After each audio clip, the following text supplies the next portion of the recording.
This is the CineSnob Podcast. Welcome to episode 187 of the CineSnob Podcast. I'm Jerrod Kingery. I'm Cody Villafana.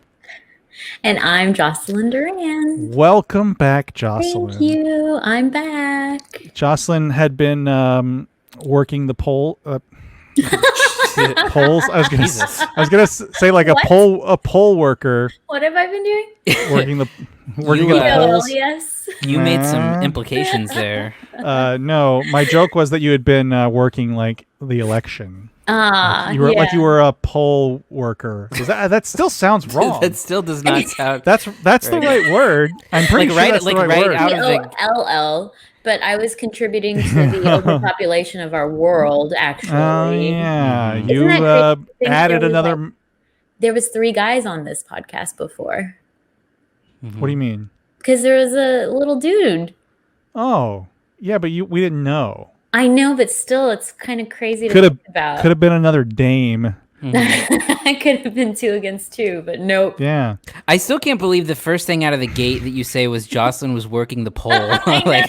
like Jesus Christ, man. That's what I missed about you guys. It sounds like there's no right way to say that. Like did you want to just say like she has a kid, so now she has to put it through college? Like, did you want to go through that too? That was almost as good as the first 5 seconds when Cody started criticizing the audio. Oh, my fucking my mic placement! Like right away. Yeah. I was trying. I mean, I guess now that I think about it, there's not really a good way to say that by starting off with the word poll. Yeah. No. Or we're saying like, oh, she was working at the poll. Like, I mean, anyway. Why? Was there an election or something? Oh, yeah. There was something newsworthy happened? Yeah, it's go look at your Facebook feed. Go open what's the name of that new social media app that Parler? Go look at your Parler. Did either of you have any friends that said they were like, find me on Parler? I've seen it on my feed. I have too. Yeah. Wow. Y'all need to clean out your feed. I don't.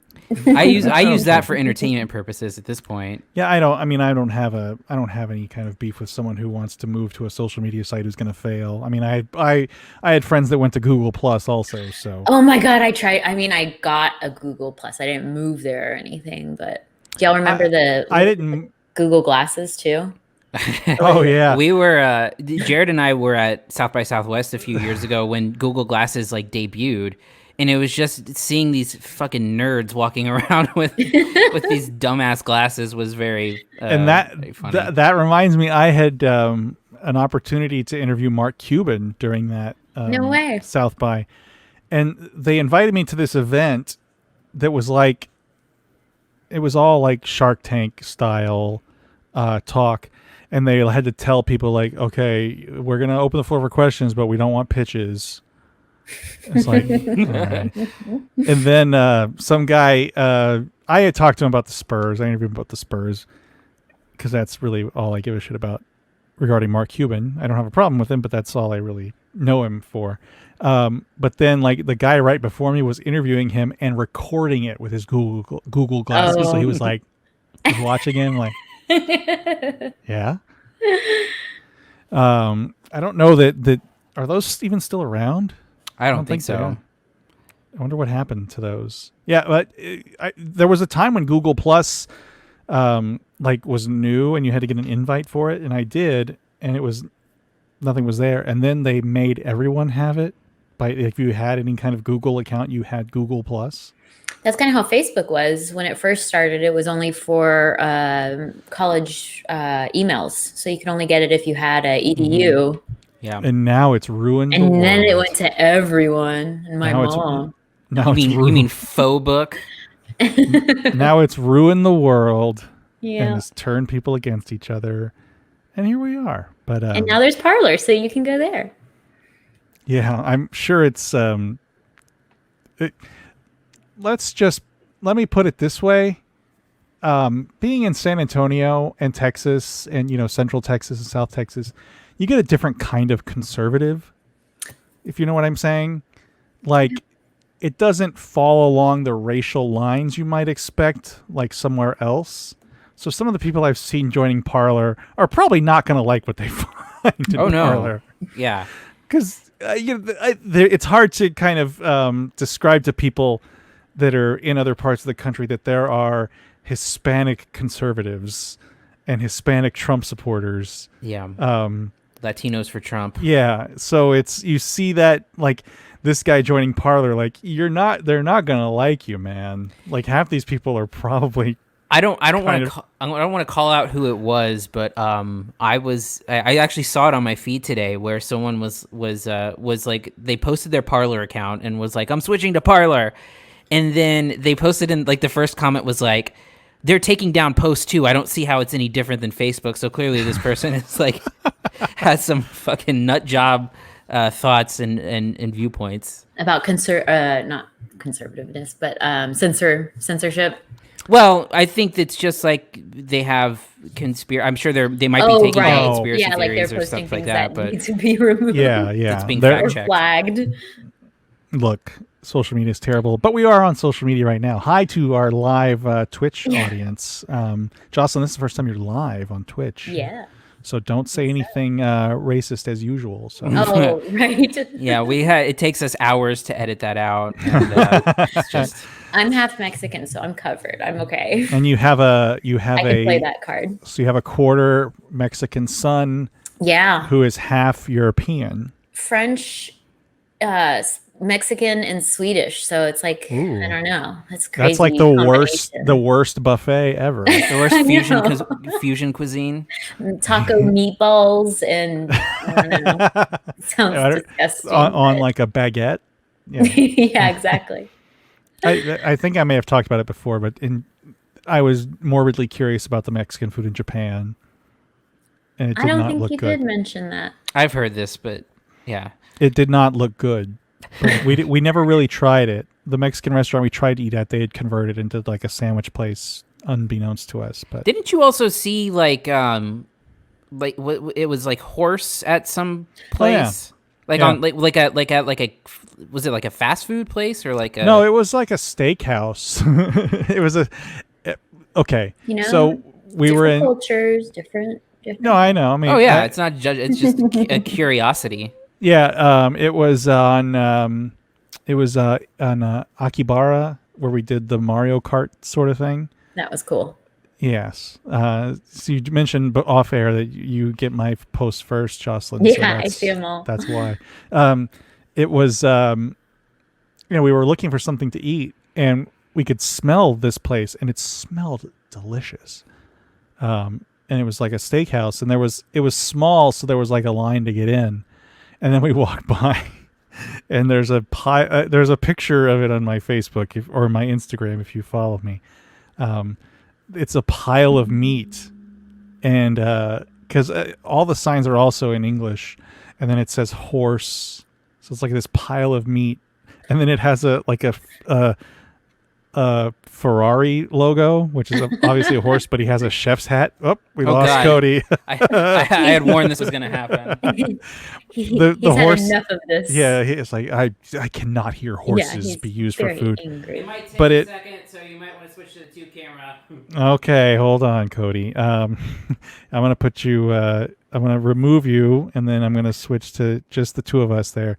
Asian and Mexican reminds me of Guacamole here in San Antonio. If you've ever been there, it's like a buffet of Chinese and Mexican food. I've never been there. There's cilantro here. Okay, which is the names aren't the best. I think it's Korean and Mexican, or yeah. Guacamole. Anyway, there was like they were not shy that it was horse, and they made a joke about it's. I mean, it really did smell delicious, and I don't know. I love animals. I mean, I don't know why a horse is more lovable than a cow, but whatever. I totally agree. Yeah. We ended up eating at McDonald's, so just and understand the fun part about that was that it tasted exactly like McDonald's. Like it was not like being somewhere else, and that was the thing we were really longing for. Was to have it be different, or no, to have it be the same. Yeah. Oh, yeah. Because I don't know. You've been. I don't know. Right. We've you've talked been overseas. about this. Yeah. Yeah. And I always get it overseas just because sometimes I'm sick of different things and I'm like, I just want something like you said that tastes the same. Yeah, and I'm it was tired like of snails. yeah, I was just gonna make that joke, And but I didn't want to be cheese. culturally insensitive. No, I mean it's a thing, and I love them. They're delicious, but wow, we're talking about food a lot. Yeah. So while we wait for Cody, how's the baby? Very good. That's where I was. Yeah. Sorry, I just pulled a. Yeah, you said your advice to future parents is to don't have a baby. Oh yeah. Here he's back. And I also wanted to tell you and Cody. Hold on, let me add him back. Here we go. There he is. Let me drag him to the right order. There the you next go. time you talk to your mothers, just apologize for peeing on her because y'all definitely did. And it was definitely at like 3 a.m. and probably the curtains and the wall and the face. Like it's little boys are nuts. So I told you guys, I was like, I need to tell them to just apologize to their mothers. There's an open joke that I'm not comfortable making, but yeah. Something about waterworks. Well, Jerrod's already talking about poles. So. Something about it being something about it being more recent than a baby, you know. Yeah, right. No, that wasn't Hugo. That was, Jerrod's shaking his head. Oh, I knew where it was going. But... oh, Jocelyn didn't, so I filled in the blanks. Look, if it's good enough for our president, it's good enough for our babies. Our outgoing president, I think you mean. Yes. Still president. Oh, right. That happened. Yeah. Yeah. It's been a crazy week, you guys, but I'm very happy to be back. And I'm also happy to announce that the great camera experiment has ended. Cody has been fucking with this camera since we started doing this. I know. Like 3 months ago. And you are you finally settled on using your MacBook as opposed to your I'm on my Mac, my old ass MacBook Pro right now. Okay. And it seems to be working better, but I bought a camera this week and like I've been fucking with it for like a week straight and it kept on overheating, and so I bought a dummy battery and the dummy battery's overheating, so then I turned image stabilization off and it's still overheating, and I took the SD card out and it's still overheating, so I'm taking it back. Oh, where did you buy it from? Best Buy. Oh, okay. I feel like you need to simplify it just to go back to the basics. Yeah. That's what I'm doing right now. I bought this shitty webcam for $50 and I bought a $8 piece of software to iris it down, and anyway. Wow, you guys are cool. I know. Sorry, Cody. Jocelyn just turned hers on and it worked. So literally. Yeah. Yeah.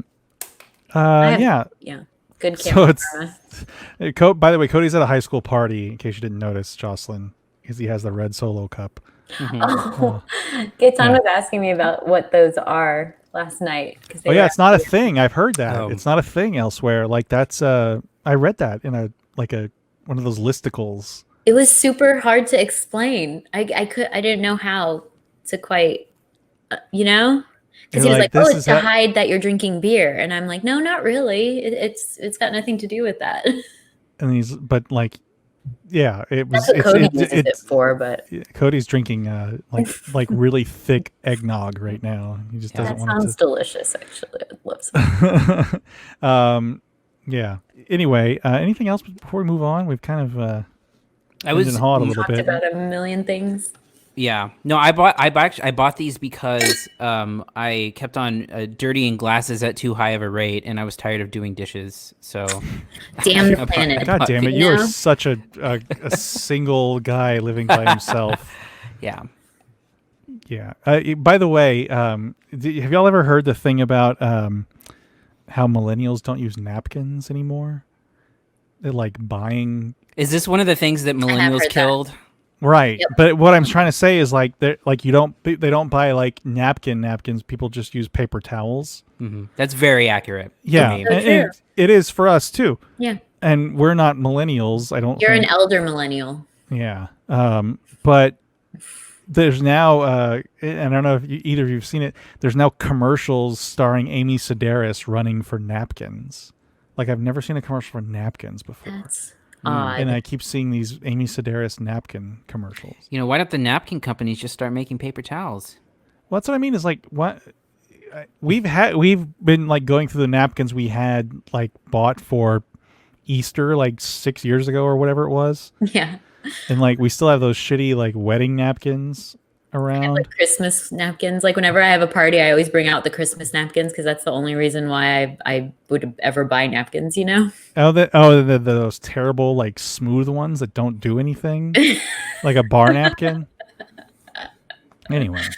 Man, I haven't bought napkins for us. They're gonna get mad. There's lots of money in napkins, let me tell you. Big napkin. They got Amy Sedaris money. Amy Sedaris, yeah. So yeah. I don't think I've bought napkins in probably like 5 years. I think it's. But you did buy red Solo cups. Yes. In a pandemic, I guess maybe there's too many of those. Maybe Yeah, you did an economic favor to Solo. Yeah, I'm cutting down the I don't know, the supply so that. Do you clean them and reuse them? No. Did any of you ever have relatives that did that? I had relatives that would wash the plasticware, like the. You know what? You got like the sort of defeating the purpose. Well, but like silverware, and then of course, I have plenty of people that I know and relatives that would like have the shed spread country crock holders that are clearly filled with something else. It's a very Mexican thing. Yes. Yeah. It's also just kind of It's like nostalgic. Anyway, anything else before we move on? No, I think we've sufficiently. We were off for a week, and let's talk about Jocelyn. Tupperware. Yeah. All right, let's go ahead and move on to reviews. Here are this week's reviews. First up, we have Let Him Go. Would you be a wee boy? No, ma'am. I'm a cousin, too. I'm a Tucker. Oh, well, then we're related, too. Donnie Weeboy's married to our daughter-in-law, former daughter-in-law, which makes him stepdaddy to our grandson. My husband and I found ourselves in this part of the state, so I said, let's look in on Lorna and Donnie while we're here. So here we are. I don't know no Donnie or Laura. Oh. Well, I understood it was why they relocated here. Donnie was going to hire on at his uncle's saddlery. Who? George, didn't Lorna say? You sure you don't want Gladstone? Gladstone? North Dakota. Just the other side of the line. It's not like they got work there either. No good work anyway. But they got a wee boy or two. Well, maybe we should give there a try. Though I don't know why Lorna and Donnie were talking up Forsyth like they did. What was your names again? Any idea who we might ask to find Donnie if we went to Gladstone?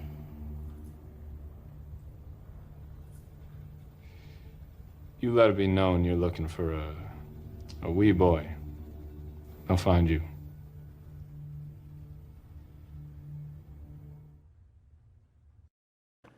So this is, I would say, one of the rarities now in movies, the adult-focused drama. I don't know the last time I saw one of these that wasn't like an Oscar bait thing. It's like a Clint Eastwood movie. Totally. That's what he kind of has that market cornered for the elderly, central character person. Yeah. This is a lot of people that are watching this are old. So that was a conversation Cody and I had. But anyway, Jocelyn, since it's your first week back, why don't you go first and tell us about Let Him Go and what you thought of it? Sure. So the movie begins with the loss of their son, Kevin Costner and Diane Lane's son. That's not a spoiler. I mean, it's integral to the plot of the movie. So basically what happens is their grandson then is taken by his mother and her new husband from Montana, where they live, I believe, to North Dakota, without telling them where they're going. So that kind of begins this almost like a road trip movie with Diane Lane and Kevin Costner, because they then have to go and follow him and try to find him and track him down, which then leads to the next part of the movie, which is almost like a vigilante kind of a thing for as we mentioned, sort of an elderly couple. they elderly is a little bit older extreme. couple, an older couple.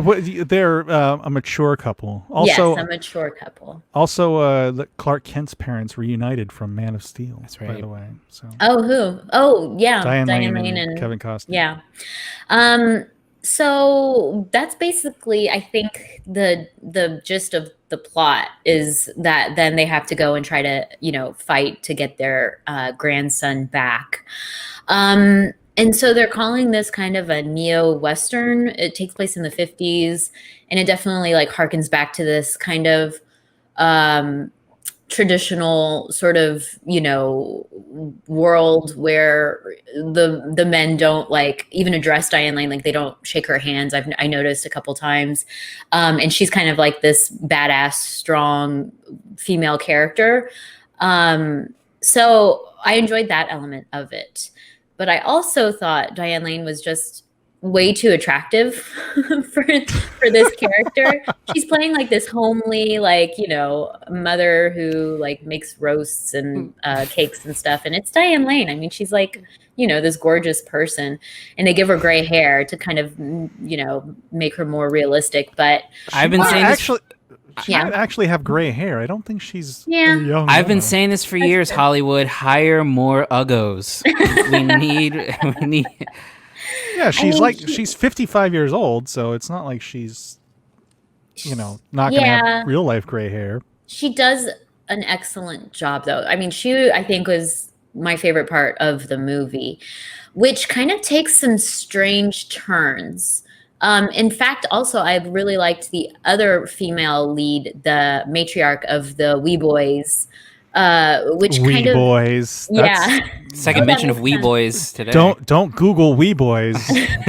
I mean, unless you want to. It's in Jerrod's search history. Unless you want to get on a list somewhere, but you'll also find Cody if you Google Wee Boys. So anyway, all that to say, it's a bit of an odd movie, I think.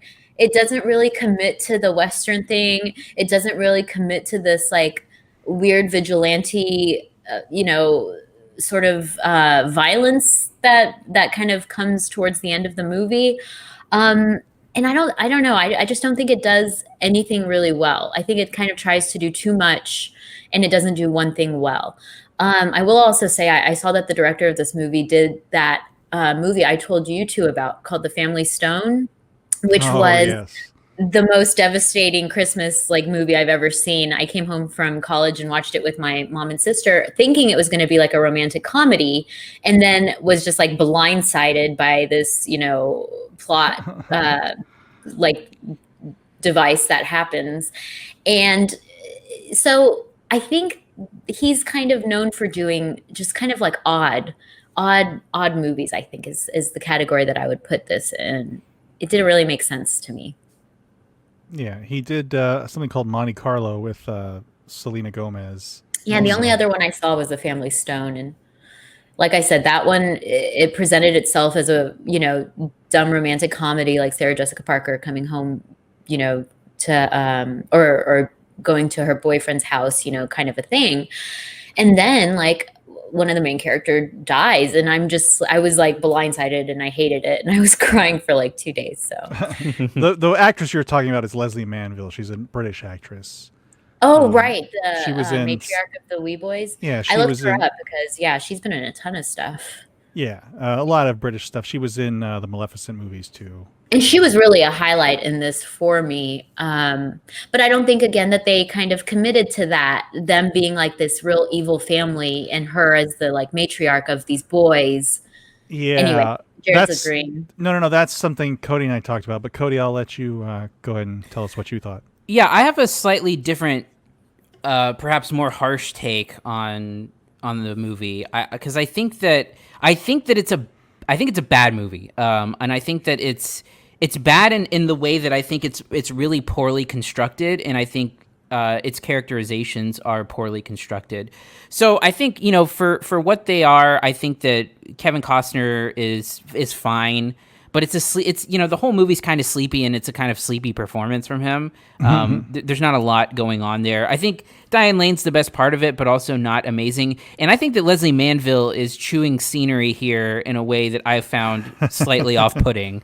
I think that it's a bad accent. First of all, I don't know what kind of accent it was, but I thought that it was like cartoonish. And I'll get to that more in a minute, but it is strange because it is a sleepy kind of Western that feels like it's, destined to live on, some daytime TV channel at 3 p.m., for old people to watch for the rest of their lives. But like, and then it takes like this oddly strange, violent turn, and then it becomes like a revenge thriller. And it's tonally really jolting, I think, especially because of the rate at which it escalates. But its main problem is that the crux of the story is in this, like, their grandson is taken to a different place and they have to go recover his grandson, and then they run into this like nefariously evil family. And the problem is that this family is evil for the sake of evil. Like, there's no backstory. There's no like insight as to why they want to keep the child. There's no insight into why they're just being evil. So like it is like a cartoonish Western villain that Leslie Manville inhabits, and there's nothing behind this evilness. And so it feels like just this manufactured and constructed plot line that doesn't really, it just doesn't make sense. Like Jocelyn was saying, it's just like a lot of it doesn't make sense, but also I wish there was some motivation at all behind why these people are like the most evil people you've ever seen, for any other reason than just like, because I don't even know, because like they want to like keep the family together and they want to keep the child, but there's no reason for that. They don't ever speak why. So it just ends up falling flat. It's a thud for me, and it brings down the whole movie, frankly, for me. Yeah, and Cody, you and I joked about this a couple times, in that the Leslie Manville part seems like Margot Martindale was busy. Yeah. Like that this would be a part for Margot Martindale. Jocelyn, you're familiar with Margot Martindale, right? Yeah. Okay. And I don't know if either of you watched Justified. Mm-hmm. I think it's the second season.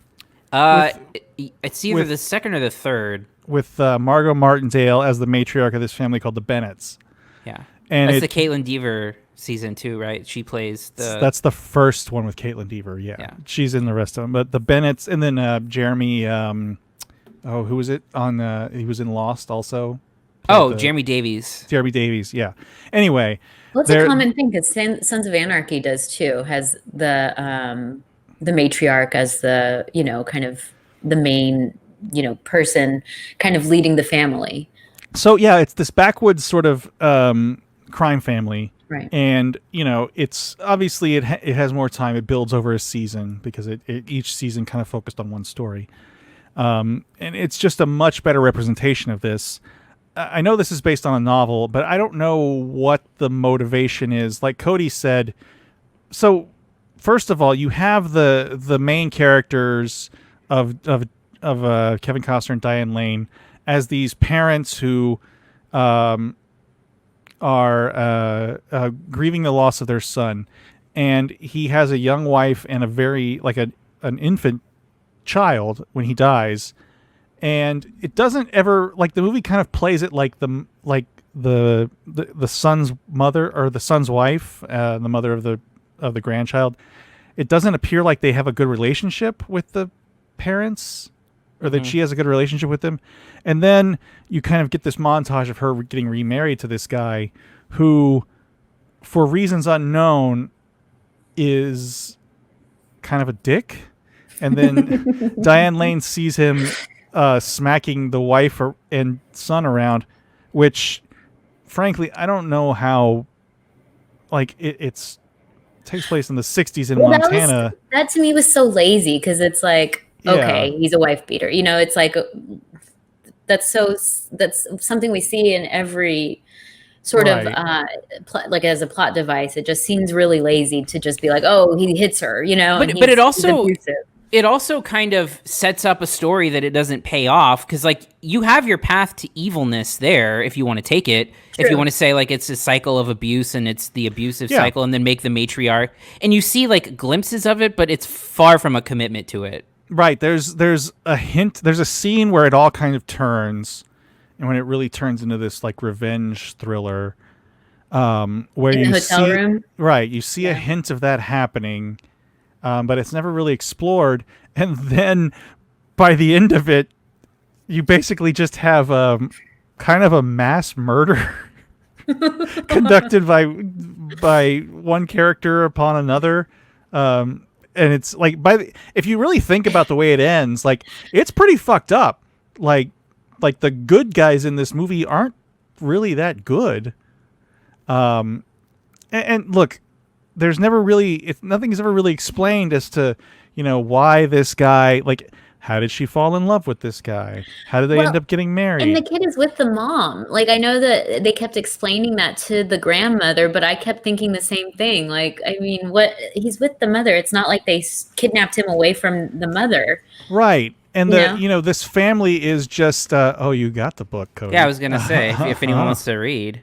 Oh, that's right. You got a package of, where's the blanket? I want to Did see you get that a blanket. hat? No, I wish I did. I don't have the blanket in here, but I do have this premium huckleberry jam. Ooh. And Dang, I'm jealous. and then I got this box that has whiskey Wow. stones. That is super nice. Yeah. And you had some very terrible beef jerky, you said. Oh my god, I had the worst beef jerky I've ever had. Also, What is the blanket? Does it say "Let him go" or does it have Yeah. Kevin Costner's face on it? that would be great. Was the jerky horse? It just says "Let him go." Oh, is it horse jerky? Oh shit, maybe that's why it was so Oh, bad. that's The probably movie has it. horses in it. That's why. I wish it was like like one of those big print throws that has his face on it. So look, I don't have a major issue with the movie. Like, I don't think it's bad, but it does have some stuff that doesn't really add up. And I get what it's going for. It just doesn't connect the dots like it really feels like it should. Like, it feels like it feels like it's supposed to be this epic crime, like kind of epic family drama, and it never really gets there. And I think it makes the wee boy family just evil for no particular reason. Yep. And then it never really quite sets up, how this came to be, which is my biggest problem. I think Diane Lane's good. I think she's probably a little anachronistic in that she is very outspoken for a woman of her time and place. Which is the kitchen, Jerrod? Is that what you're trying to say? No, I mean place in the country, like in I the know. middle of Montana or wherever And the her hell they beauty. are. Yeah, you really focused on that. I just like thought she there seemed, wasn't, like you said, out of place. Like it's Diane Lane. She's this gorgeous, and I woman. don't, but And famously in the 50s, no attractive women. Yeah. we all know that. by the way, I poor Boo Boo Stewart. I mean, he's not a good actor. Boo Boo Stewart plays like this sort of scared young Native American character. Yeah. Who is there to kind of show how decent these white folks are. That was horrible. Basically. Yeah, I that was a didn't little mention white that savory yet, but there. It was not good. But, I don't really understand what's happening with that character. Anyway, there's problems with it, but I don't think, look, it's a movie for your dad and your mom to watch. So Oh, 100%. I'm gonna go granddad and grandmom. well, you're a little younger. than us, but Yeah, our parents are grandparents. like my almost. dad, Kevin Costner is his favorite actor. Oh, see, my parents love Yellowstone. anything with it. Yeah. My parents love Yellowstone, and I assume they made this on a break. They were already in Montana, so like, Right. Okay, grades, Jocelyn. I think, like you said, I think there is an audience for this. I feel like it may be something that like my parents would love to see, and maybe they might get some enjoyment of the, older couple kind of kicking some ass. But it just felt really odd, and there was just too many things that were perplexing. I'm giving it a C+. Cody. Yeah, I think just tonally it's a mess, and I think that the revenge thriller, may have worked a little bit better had you committed earlier to it in the first half, not be so sleepy. It also is just, I think it just hints towards like it hints towards maybe Kevin Costner having an alcohol problem, even that just does nothing with it, and again, the evilness of the movie is for no good reason, like you said, and it just crumbles under that because it just, without reasoning behind it, it feels cartoonish. So I give it a C-. Wow. I'm going to give it a B- because there was worse ways to spend my time, and we'll talk about one of those soon. But it's okay, and it is kind of a throwback to stuff that I don't think they really make anymore, and maybe that hit me a little harder than it would have otherwise. But it was interesting to see a Kevin Costner movie, and you know what? I should have brought this up, but it reminded me of a better Kevin Costner movie that was similar to this in a very tiny way. Black and White. Do you remember that, Cody? Where he has I don't know if she was an adopted black grandchild or not. Oh, I did see this. Yep, I know what you're talking about. That movie was good, and it was a different sort of performance than what you're used to seeing from Kevin Costner, and it had the kind of same basic gist as this guy is trying to prove that he should be the one to take care of this kid. But this is just this is like an old man fantasy right here. Like this, like I'm gonna go get these wrongdoers. I think it's an old woman fantasy. I think it's really, true. It is really her more her story. Yeah, but it's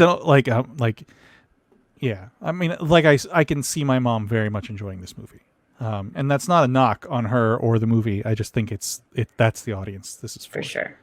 All right, let's move on to our next movie, Mortal.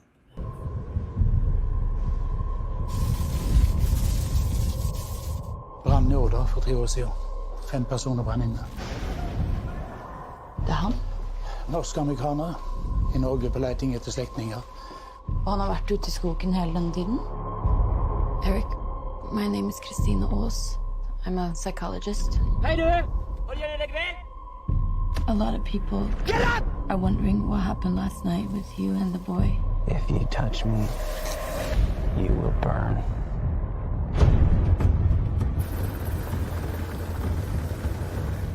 Eric, your embassy has sent some people to take you back to America.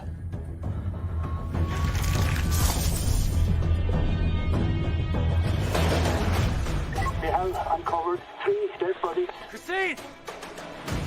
Just get in the car. You cannot reach a city. You do agree with me, right? You've seen what he's done here. I saw it with my own eyes. You're lucky to be alive.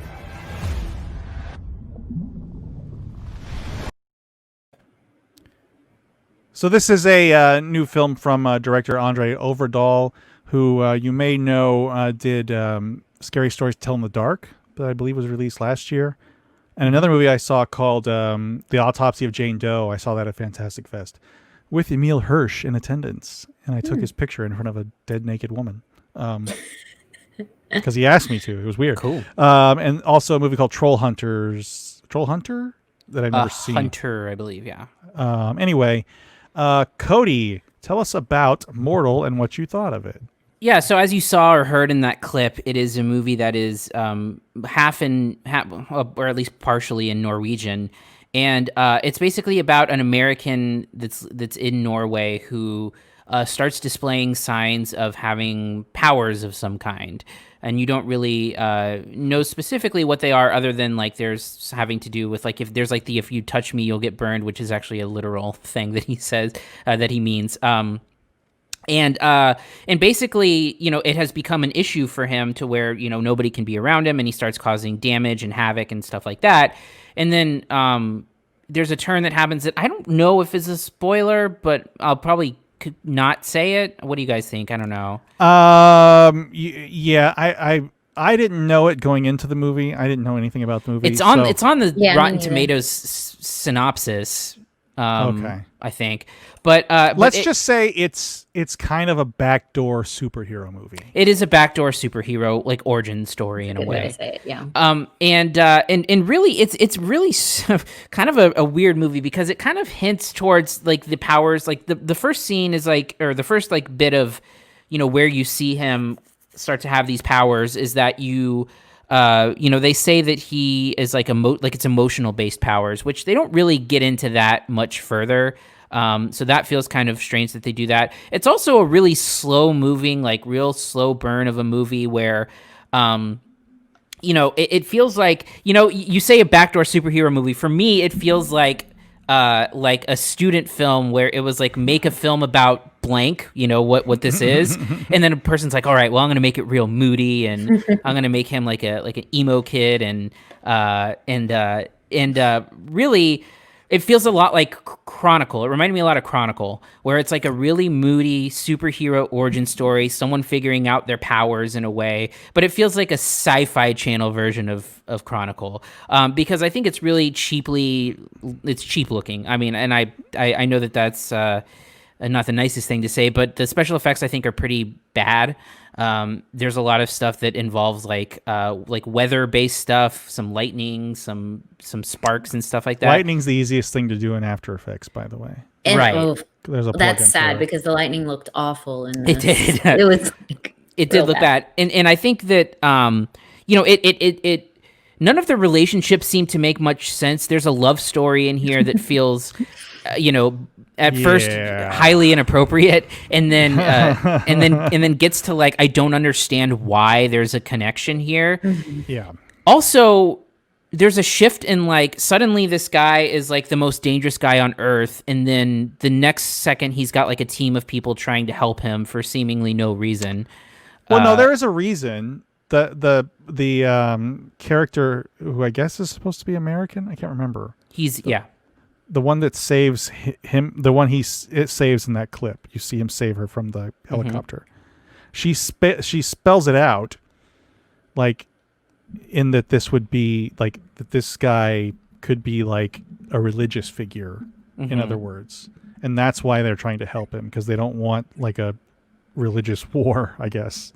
But then there's still people who are against him as well. Oh well, yeah. Anyway. Yeah, but yeah. So and it's strange to me that the powers part of this, the powers just kind of exist. He doesn't do anything with them, which is to me the weirdest part of the movie, right? Because it's almost like his powers are almost like reactionary in responses. So there's no like, it's like if you know how in the Tobey Maguire Spider-Man, there's, and I think all the Spider-Mans at some point, there's like this montage of them figuring out their powers and then like having fun with them, but it's just like them figuring out what they could do. It's like that, but if they were having no fun with it for an entire movie, killing people instead. Yeah. So for me, it's dark, it's moody, it's boring, it's uninteresting, and people talk about it. People have said it feels like a weird superhero. Like I saw someone mention it as an independent version of a Marvel movie, which I do not agree with, because there's nothing that I think it's very short on things that happen of substance, and also this main like center relationship in it is pretty bad, I think. Yeah. All right, Jocelyn, what about you? I think Cody touched on everything that I kind of had problems with.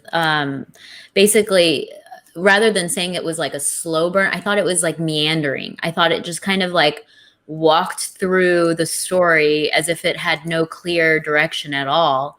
And then there was also like 3 different, climax scenes throughout the movie. So you're like, oh, here's the big climax. And no, then it meanders a little longer and then it goes to something else. And then there's another big climax and then it kind of moves on from there. And so it just kind of like loses you. You can't really get, on board with it at all. And I think it's really funny when they show when we show like the trailer for it, because I'm like, that looks like a good movie. I would want to watch that, but that's not the movie that we see. It's almost like they took all the elements that could have made it good and they put it into the trailer, and you're like, great, that looks like it has direction. And see Suicide Squad, see. And so, also what Cody was saying about it being like moody and this emo kid, that's definitely true. But he's also not very, just not engaging, or he's just not really, not likable. What's the word? It's just not. He doesn't have like. I don't know what the word is, but star it's like quality. Yeah, it's like star quality, but he doesn't have it. It's Nat Wolff. It's Nat Wolff who was on Nickelodeon. I think he was one of the Tsarnaev brothers in. Wasn't he in Fault in Our Stars as the blind guy, the blind kid in Fault in Our Stars? I don't know about that. I remember him being in. I believe he was in Patriots Day. As one of the Tsarnaev brothers. But yeah, he's just not like I don't know. He just doesn't have like anything that you really kind of want to root for this kid. He's kind of got all the moodiness, but none of the like the qualities that kind of tie you to those types of characters, I guess. Sorry, he was in The Fault in Our Stars. He was not in. Who was it that was in? Patriots Day. Was it his brother? Yeah, it was his brother, Alex Wolff. Okay. And then the last thing I'll say is that whenever it veered into the 2 R's for me, it was like when it would become romantic or religious, I was just like, this is ridiculous. Like when it became romantic, I was like, this is silly. And then when they started trying to create this like drama with the religious elements, I was like, oh God, like no pun intended, but like it didn't make any sense. And then the end got even sillier, and then it was over. So yeah. So like I said, I didn't know anything going in. I hadn't seen a trailer or anything. So I think I was kind of genuinely surprised as to what we were getting. And then by the time it got to like the third act, like where the climax takes place, I was like, oh God, is this really what it's going to be? Like, that was my attitude. Is this what we're getting? This is what we're getting. In this day and age where we are inundated with superhero movies and inundated with the character meant to be represented here. I won't spoil that, but this character is pretty well known. This is not like there's not really new ground being tread here. It's just doing it in a moody way that doesn't really seem to make sense. First of all, it's the movie. It's very Norwegian. Like it's in Norway, so it's very Norwegian. They call this guy a Norwegian American. He does not look Norwegian one bit. Hey, I'm part Swedish, but I mean, he's like, yeah. I think What? Sure. You can be a brunette, Scandinavian. Yeah, but it just doesn't seem to play well. Like, why is it an American? Like, why? Yeah, is it that American? didn't make sense to me. Also, like, because it's not like he's from Norway. He's not an immigrant to America. He's of Norwegian descent. That's an interesting thing because for me, I don't understand why this movie isn't just like in Norwegian with a Norwegian cast. Right. Like, That's it what doesn't I mean. make sense. Yeah. Yeah. That's what I'm saying is that why is it this American guy? Yeah. It doesn't make any sense to me in that it's like this and the way the movie ends, it's like, well, now that really doesn't make sense. Dude, I have to say this was the worst ending of a movie I've seen in a long time.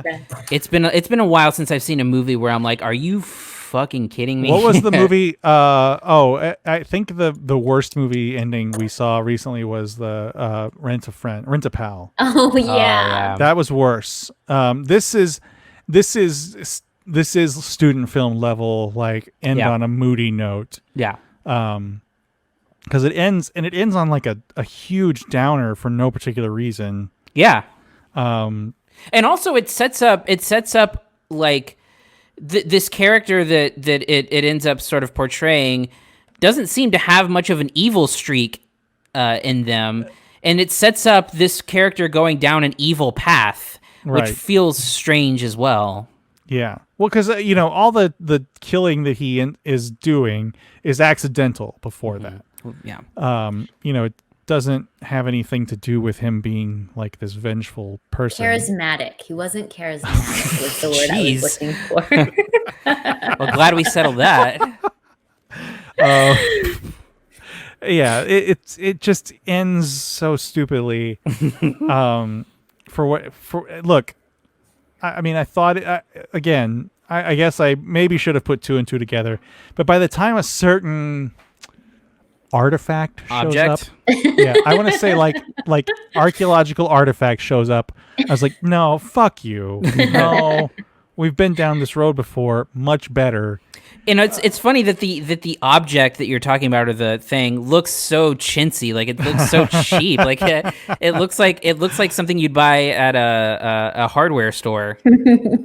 Stop trying to give it away, Cody. I know. That was specific. Honestly, we're talking about superhero and we're talking about Norway. I think people probably have it. Put two and two together.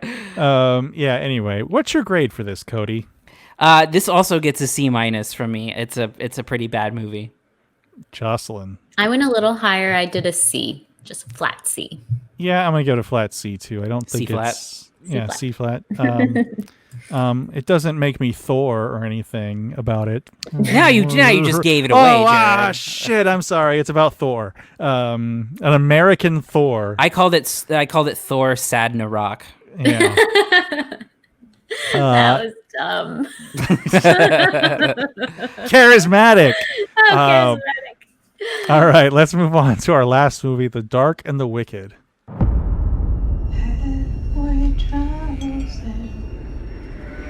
Temptations.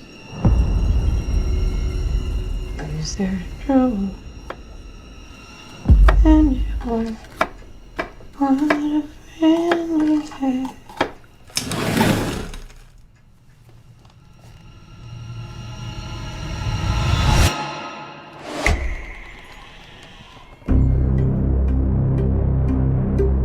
Your mama, she was saying things. She would sit right beside him just whispering. But she wasn't talking to him.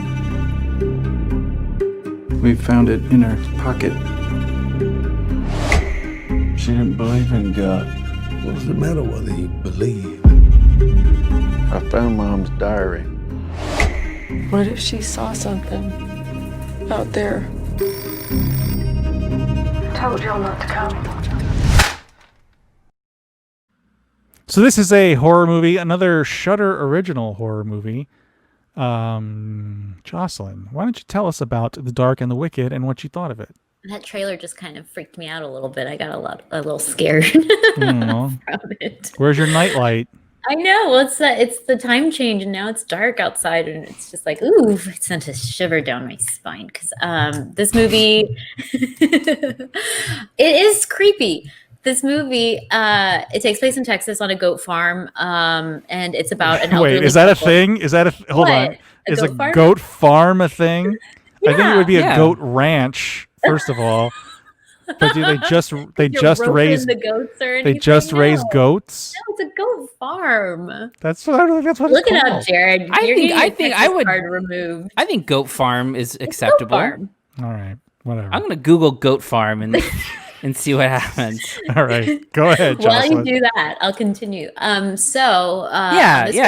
Goatalicious dairy goat farm is in New Braunfels. But that's a dairy farm. That's different. Okay, like they're goat farming. There's a Wikipedia page for goat farming. I guarantee it's a goat farm and not a goat ranch, Jerrod. Like, it involves the raising and breeding of domestic goats. yeah, they're not like teaching the goats how to barrel race. Is that what you think happens at a ranch? Yeah. Oh, wait, There's Cody's not a frozen. Oh no! In a great pose too, in like a Heisman pose.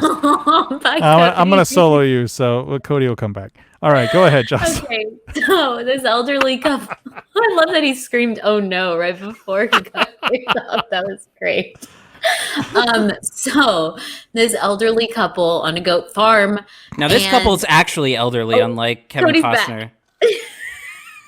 Just to say that. Yeah. So Kevin Costner's old too. Oh my Well, he's not elderly. Boys, shut up.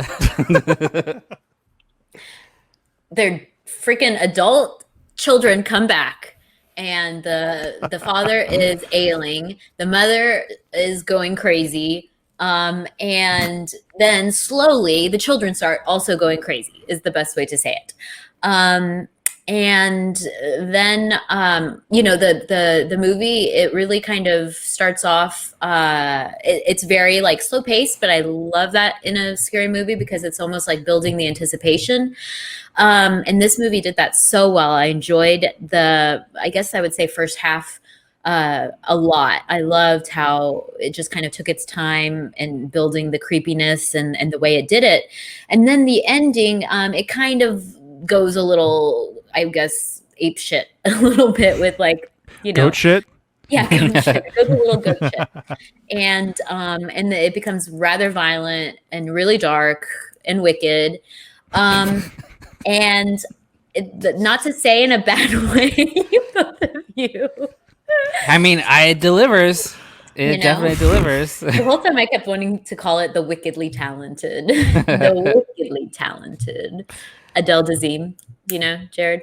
Oh, yeah. That's a deep cut right there. It's not. I don't think it's a deep cut. I knew exactly what she was talking about. I would think to myself like, oh, I get to watch the wickedly talented. But anyway, so getting back to the dang movie, it grows to this really violent, crazy crescendo. And I was here for all of it. I really liked this movie. I thought it was a great horror movie. Even the end when it just became, kind of goat shit. I still, I feel like it laid the groundwork for me to kind of look past some things that I thought were a little ridiculous and a little much. But all that to say, yes, I thought it was a great horror film. I think a lot of people would really like it. Cody, what about you?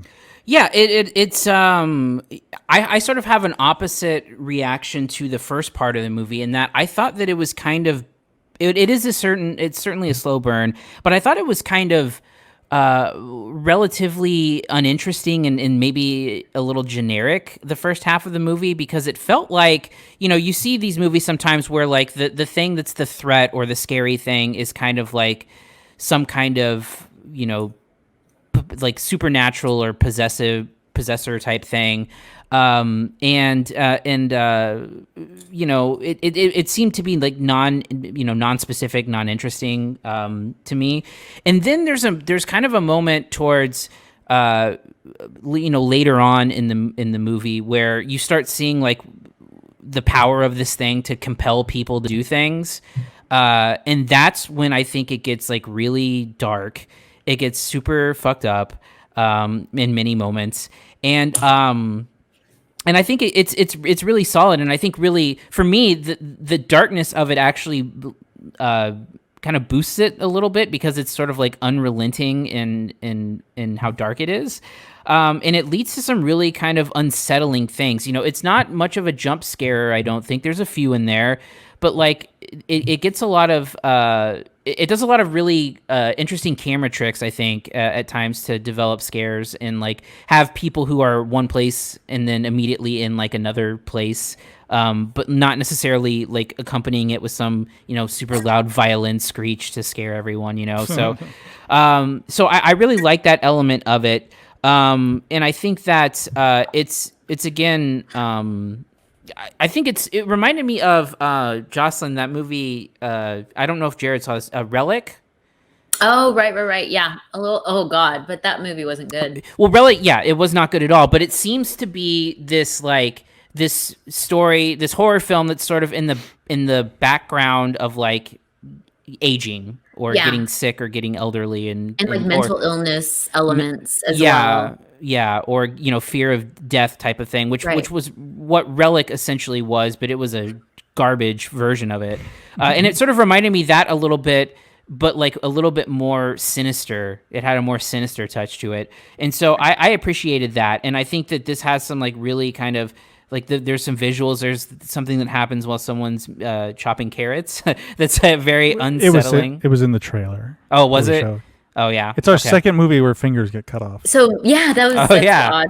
My grandfather was missing half of his finger, and that's how he always said he lost it. He would always say like he was grabbing a carrot from my grandmother, but that wasn't true. He would just like make up things. So when I saw that, I was like, "Hey." Wait, what was the true story? I don't know. We never know. He would always make up different things, but the carrot one was probably, I don't think the most plausible, but that's the one we heard often. Have either of you seen Tucker and Dale versus Evil? Mm-mm. No. So it's one of my favorite like horror comedies there is, but there's a moment. So it's like these two. This will pay off. It's like these two like hicks who or hillbillies who basically get accused of killing teenagers, but really they're trying to like get away and help them. And there's a moment where a guy's gets his fingers chopped off. And one of them goes, "You chopped off his bowling fingers," and it's just a very funny line. I'll show it to you in context. Well, I mean, if you watch the movie, it is. Anyway, yeah. Did both of you talk about this already? I can't remember. Jesus, where have you been? I can't remember 5 minutes. Okay, yeah, I'm going to talk about it now. I'm going to agree with you, Cody. I think the beginning of the movie is kind of generic. Like it feels like a bunch of other horror movies I've seen, where there's this like dark, sort of sinister thing happening, but no one kind of buys into it at first, and people kind of come back to this place. Like the idea is that these adult children are coming back after the mother warned them not to, and she's clearly losing her mind or possessed by the devil, and then that's when stuff starts happening. And I do think that it eventually turns into something that's more unique and feels a little more interesting. But I had a hard time overcoming the genericness of the first half to stay interested in the second half personally. I'm not a huge horror movie fan anyway, and I do kind of feel like this was, I don't want to say off the shelf, but along those lines. Like they just kind of gussied it up into something else. Like I didn't really quite get the fear of aging thing or the mental illness thing. It mostly just seemed like a horror movie where people deny what's happening for too long, plausibly too long. Well, for me, it was because so many, I mean, without spoiling anything, the main way that people were dying is suicide. And it's like, people being lonely, they were warning against, leaving people alone. And so that for me is like, that's like a real life thing. It's not, necessarily just the devil and good and evil. It's like actual loneliness and what it does to people kind of. Yeah, but then when there's characters that do it that aren't like, that show no signs of it, that are they just killed themselves. I understand what you're saying, but I just don't think it communicates it well enough, and I just wasn't on board. I mean, I don't think it's bad. I just think it felt a little too by the book for me. And I think that there are elements of it that are a little by the book, but I think that it overcomes it with the execution of it, because I think that there's something to be said for a simple idea executed in a really satisfying way. And I think that that's what I was thinking that while watching it. I was like, you know what? This is still, it gets a little less generic story-wise, but it's still, like you said, off the shelf, but it's executed in a way that's like really unsettling and like a lot of visually unsettling things. And I just was impressed by the execution of it more than anything else. I totally agree. Even in the first half, when y'all were saying it's kind of like a slow burn, I mean, the filmmaking, like all the shots that they did and the way that it was constructed was, for me, the interesting part. No, I mean, it looks, I don't think it's, look, I'm kind of, it sounds like I'm trashing it, but I'm not. I just think it's not, look, it's not for me. I've never been the biggest horror fan. I do feel like it's kind of the same story I've seen, just in a different way. It is very well made. It looks great. I don't know that that's Texas at all, for real, but it looks great. It has a great vibe to it. That goat farm has never really looked better. Anyway, what are your grades, Jocelyn? I'm giving it a solid B. I liked it. I thought it was fun, and I don't think it was slow. I thought it was building anticipation for me. Cody.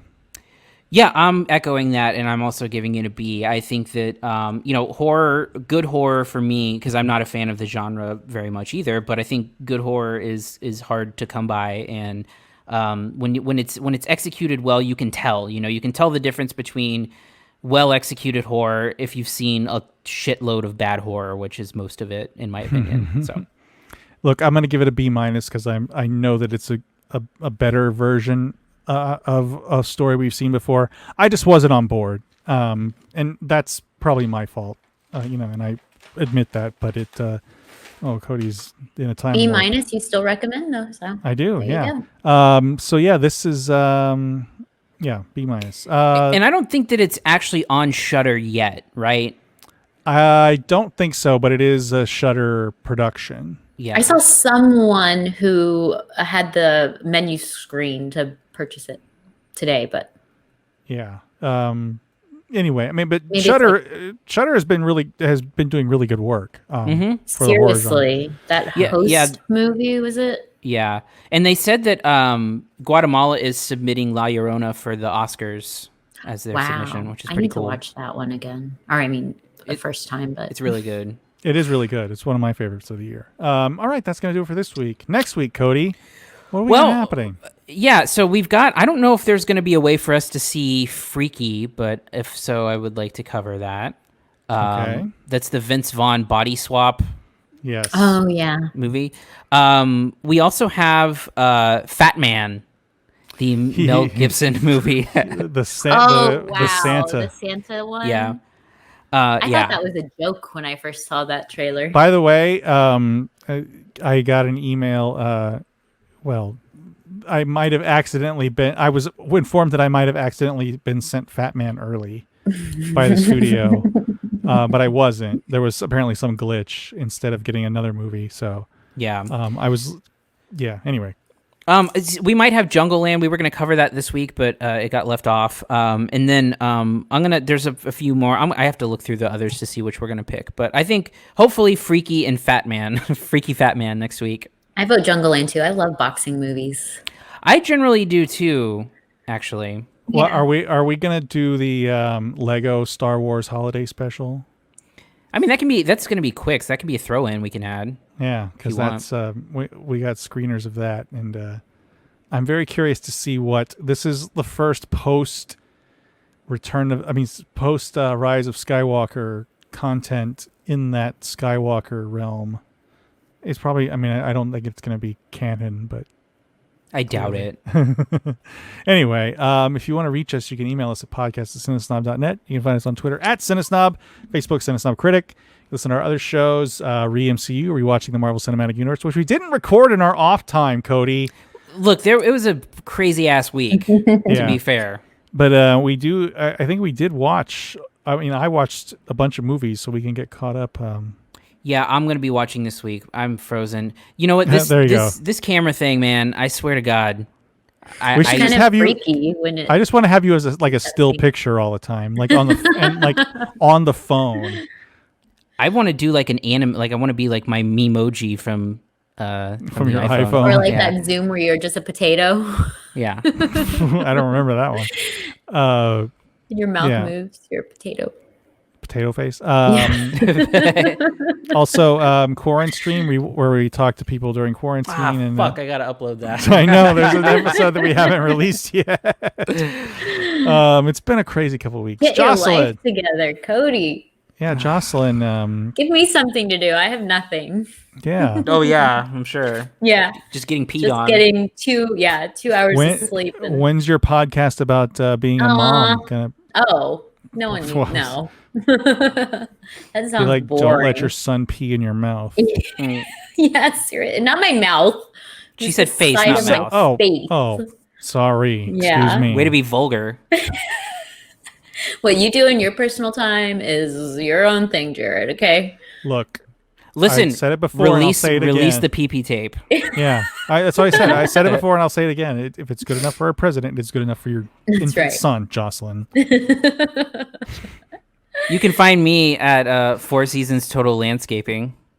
Oh my God, that was so good. In all the mess of that, in all the we're recording this on a Sunday, and it's live on Twitch right now. The presidential race was called on Saturday for Joe Biden, and lost in that mix, I think, was the kind of weird hilarity of the Trump campaign having mistakenly tweeting out that there was a press conference at the Four Seasons and then clarifying that it was at a landscaping company. Yes. And apparently intentionally. Oh, there's no way. No, I read a story about that in, I think, the Philadelphia Inquirer. wrote a story about how it ended up happening. Well, Like you also have to understand that it wasn't just a landscaping company, but it's a landscaping company nestled between a porn shop and a crematorium. In a very desolate warehouse district. But I think that was the the point, though, is that like being in the city center was that was kind of the point the Philly Inquirer that story sounds was making. like some damage control. Well, no, what I'm trying to say is that if they had it at the Four Seasons, if they had it in downtown Philly, you do recall yesterday there were people taking to the streets celebrating. But the idea though True. is that Trump didn't realize when he tweeted that it was at a landscaping company. Sure, yeah, that's the joke of it. I think, yeah, but I think it's far more plausible that it would have been the hotel. I mean, that makes sense that they would do it. Like that's a normal setting for that type of press conference. Yeah, 100%. You know, like in a ballroom. Yeah, where there's AV and not a fire hose and a fire extinguisher on the wall. You know, I think it was a garden hose. Yeah, I used to do kind of government PR type things. No, I mean 100% a hotel not ballroom. Very far off from reality. 100% a hotel ballroom is where you would do something like this. Right. A hastily called a press conference at a Between business that doesn't. Well, placement. Look, placement. I'm going to give them a pass on the placement because I mean, there's plenty of places that are because they were burning ballots in the crematorium, Jerrod. Oh wow. Is that a conspiracy out there? Yeah, someone sent that to me. One of the funniest things about the Philly Inquirer story is so the sex shop is run by an old man, like as in the 70s, and he said he's been inundated with calls to ask if Rudy Giuliani is there because of the Borat thing. There was a I don't want to go too far into this, but there was a quote, or there was a picture of an owner, and I don't know if it was a real thing, but I saw it on the outside of the store where this is a place that has like viewing booths, which is just like where it said lotion provided or something. The grossest possible thing. It said that on the sign. It says lotion. It said it sells lotions. I don't think lotion is provided in the viewing booth. You probably got to pay for it, Jocelyn. Yeah, it's BYOL. Clearly, you haven't been in a sex watching booth or whatever. Not in a long time. I just think, there was a picture of an changed a lot. Okay, there was a picture of an old man, like standing next to the booth, and I was it looked old, and I was like, this poor old man doddering, cleaning up a booth, like just Jesus Christ, man, what a terrible thing. Hey, man. But we all got to make a living, right? He's doing what he loves. He's doing what he loves. If you're doing what you love, you never work a day in your life. Right. And if that means cleaning up the booth at a porno viewing shop, because you're not. You do in a past life? My hat is off to you, sir. My hat is off to you. What horrible person were you in a past life to get that job? You know. I mean, I'm sure like. This dude has seen some shit. Anyway. Wow. Else on that note. Yeah. On that note, by the way, sorry, Cody, the whole 10 yards hat. I think that's a double redo, isn't it? This is the first redo I've ever had on this show. I made it this far without redoing a hat. And for my first show back, Cody, come on. Boring. God, no, it was a tribute to the first time you were on. Aw. Lying asshole. Hativersary. Yeah. All right. On that note, I am Jerrod Kingery. I'm Cody Villafana. And I'm Jocelyn Duran. Thank you for listening to the CineSnob Podcast. To read reviews, interviews, and more, visit CineSnob.net. See you next week.